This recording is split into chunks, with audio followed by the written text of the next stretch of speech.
ایمان لانے سے پہلے وہ گھر کی حالت میں بھی جھوٹ نہیں بولتے، جھوٹ بولنے سے اپنے آپ کو بچائے۔ حضرت نبی کریم صلی اللہ علیہ وسلم کے صحابہ مکہ مکرمہ سے ہجرت کر کے حبشہ تشریف لے گئے۔ جب حبشہ تشریف لے گئے تو آپ صلی اللہ علیہ وسلم نے ایک خط بھی بھیجا شاہ حبشہ کے نام ہدایت کے لیے اسلام کی دعوت کی۔ جب یہ خط پہنچا تو شاہ حبشہ نے اپنے وزیروں سے کہا کہ کوئی مکہ سے خط آیا ہے، مکہ والے کوئی آدمی یہاں ہے کہ اس سے یہ مکہ کی تحقیق کرے۔ اسی زمانے میں ابو سفیان جو بعد میں صحابی رضی اللہ عنہ، ابو سفیان اسلام نہیں لائے تھے، وہ تجارتی قافلے کے ساتھ وہاں گئے۔ ان کو بلایا بادشاہ نے، بلانے کے بعد چند سوالات کیے۔ اس نے ایک سوال یہ کیا کہ جس محمد کی طرف سے خط آیا ہے جو اپنے آپ کو نبی ہونے کا دعویٰ کرتے ہیں، وہ اس خاندان سے تعلق رکھتے ہیں۔ تجھے کو جھوٹ بولنے کا ماحول نہیں تھا، اور اسلام لانے سے پہلے ہی لوگ جھوٹ بولنا بڑا سمجھتے تھے۔ خیر ابو سفیان اسلام ابھی نہیں لائے تھے، اس کے باوجود کہنے لگے بڑے اونچے خاندان کے ہیں، بڑے شریف خاندان کے ہیں، بڑے اچھے خاندان کے آدمی ہیں۔ پھر اس کے بعد سوال کیا ان کے ہاتھ میں جو اسلام قبول کرتے ہیں وہ کیسے لوگ؟ کہا کہ عام طور پر کم درجے کے لوگ ہیں کوئی کے ہاتھ میں اسلام لاتے ہیں۔ پہلے سوال کے جواب میں بادشاہ نے کہا کہ اسلام کی شان یہی ہے کہ نبی کی شان یہی ہے کہ اللہ تعالیٰ اعلیٰ قسم کے شریف خاندان میں نبی بنا ہے۔ اور دوسرے سوال کے جواب میں نبی کہا کہ کم سے لوگ کم پیشہ لوگ اسلام لاتے ہیں۔ تو شاہ حبشہ نے کہا کہ ہاں اسلام کی شان یہی ہے کہ جب وہ لوگوں کے سامنے پیش ہوتا ہے تو پہلے کم درجے کے لوگ اسلام کو قبول کرتے ہیں۔ پھر بہت سارے سوالات کیے۔ اس میں ایک سوال یہ بھی کیا کہ یہ جو محمد جو اسلام کی طرف دعوت دیتے ہیں تو ان کے ساتھ لڑائی ہوتی ہے، تو لڑائی کا نتیجہ کیا ہوتا ہے؟ کہا کہ لڑائی کا نتیجہ یہ ہوتا ہے کہ کبھی ہم لوگ جیتے ہیں کبھی وہ جیتے ہیں۔ تو شاہ حبشہ کہنے لگا ہاں اسلام کی شان یہی ہے کہ کبھی ان کے مقابل فتح پاتے ہیں، کبھی ان کے اور کبھی وہ فتح پاتے ہیں۔ اس لیے کہ تم جو ہوئی تھی غزوہ بدر اور غزوہ بدر میں مسلمانوں کو فتح ہوئی تھی، اور غزوہ احد میں بیچ میں کچھ نقصان اٹھانا پڑا، اس وجہ سے اس نے کہا۔ ابو سفیان بعد میں ایمان لائے۔ ایمان لانے کے بعد کہنے لگے کہ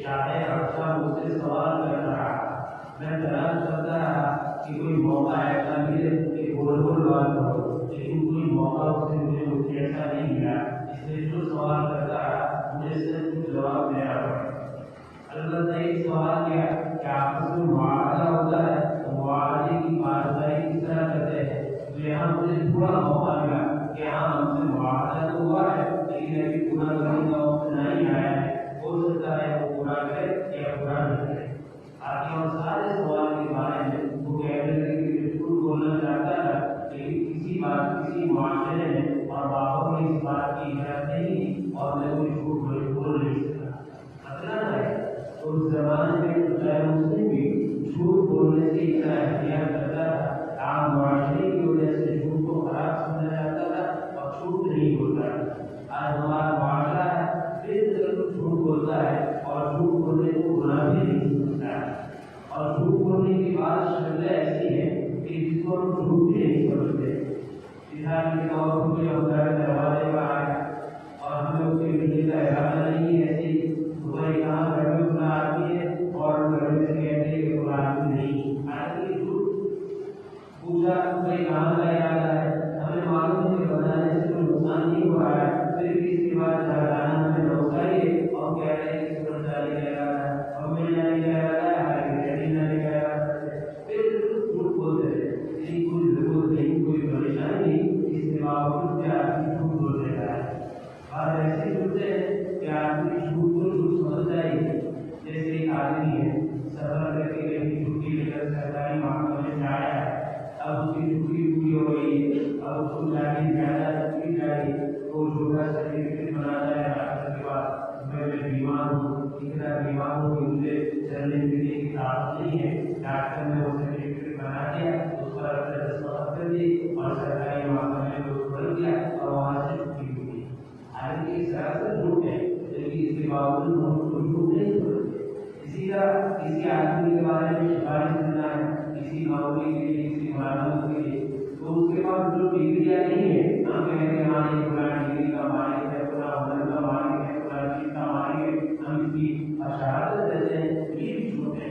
حالانکہ جھوٹ نہیں سمجھتے. ہم تو سوال سمجھتے ہیں کہ ہمارے بزرگوں کی وجہ سے کام ہو جائے گا. اگر آدمی جھوٹی بات کہتا ہے غلط بات کہتا ہے اور غلط سی بات کہتا ہے تو غلط سی بات کی وجہ سے اگر اس کو کام بھی ہے تو یہ تمہاری سفارش یہی نہیں ہوئی تو جھوٹ بولے. اگر وہ کے سامنے ایک آدمی کے بارے میں چرچا ہو کہ وہ آدمی ایسا ہے. ایک آدمی نے فرمایا کہ وہ آدمی بڑا اچھا ہے بڑا یہ سارا ہے.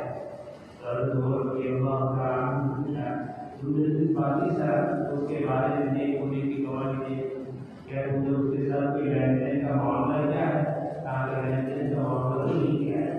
کہاں تم نے اس کے ساتھ سفر کیا ہے. کہاں سفر بھی نہیں کیا ہے. کہاں تم نے لین دین کا معاملہ نہیں کیا.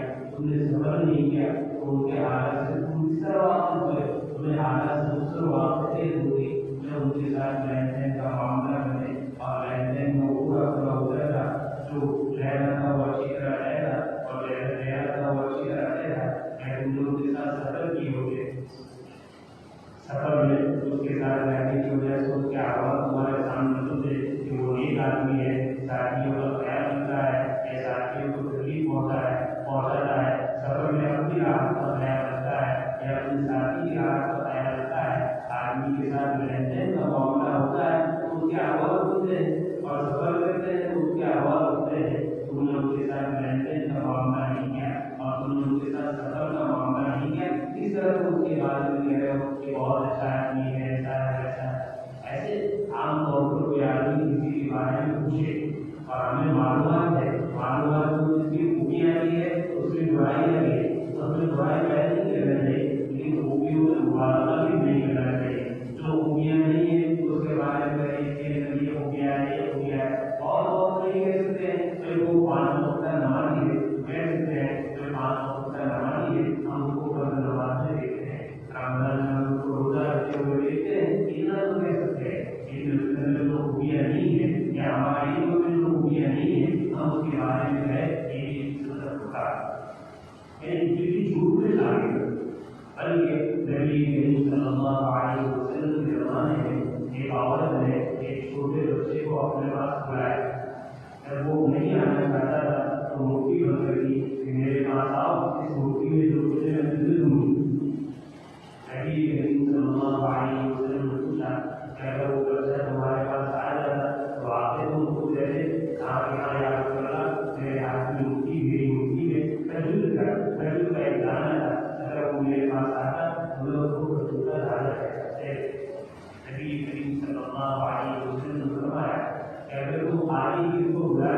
اور تمہارے ہاتھ میں کچھ نہیں ہوتا اور تم کہتی آؤ میرے پیٹ ملتی تو تمہارے نام اعمال میں ایک جھوٹ لکھا جاتا ہے۔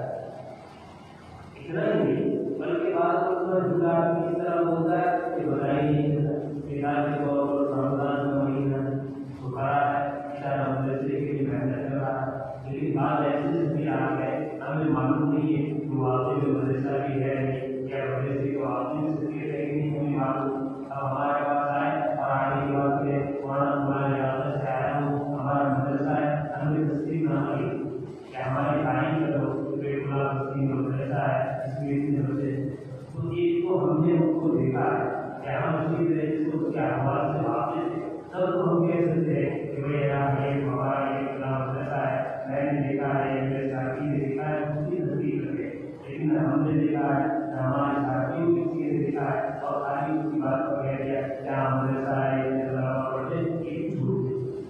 اسی طرح کسی نے کوئی کتاب نہیں اور کتاب لکھنے کے بعد کسی سے کہا کہ اس پر آپ کو تقریر دی ہو یہ کتاب کے بارے میں، اب آپ کو چاہیے کہ پوری کتاب آپ دے کے اور پوری کتاب کی جو خوبیاں ہیں وہ بھی بیان کریں، جو کمیاں ہیں اس کو بھی بیان کریں۔ آپ نے کتاب کو نہیں دیکھا، کتاب نہیں پڑھا اور تقریر کی کہ ماشاء اللہ مسلم نے بہت اچھی باتیں لکھی ہے، بہت اچھا ہے، یہ جھوٹ ہے۔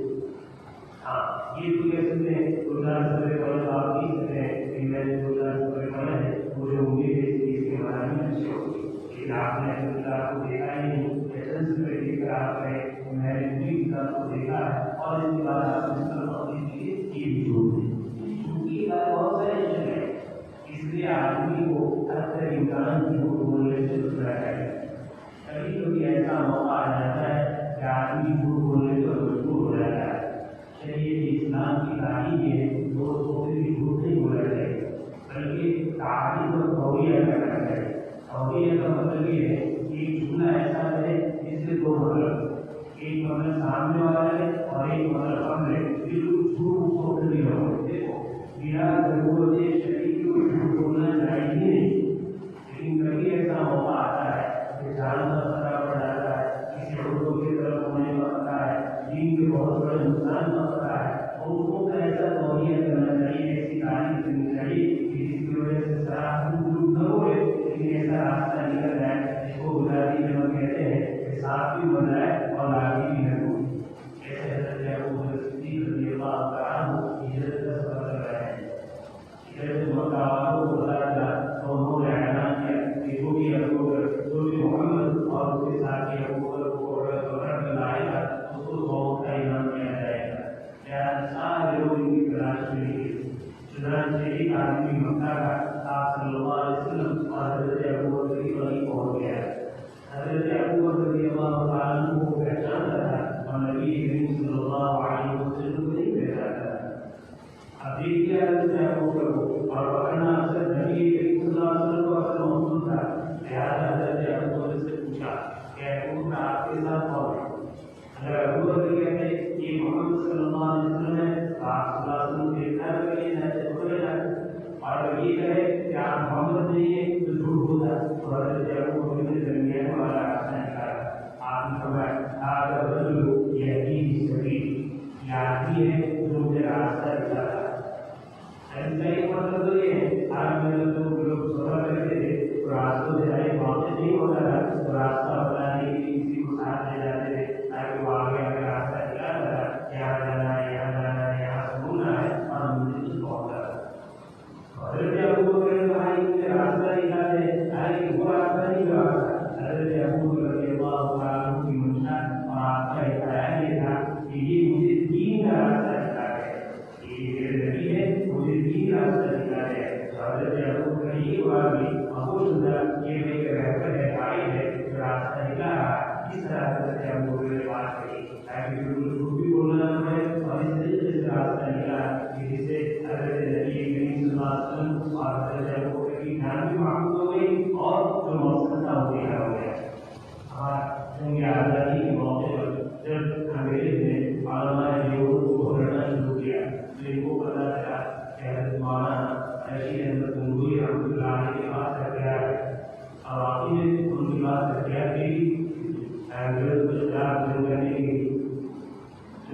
CID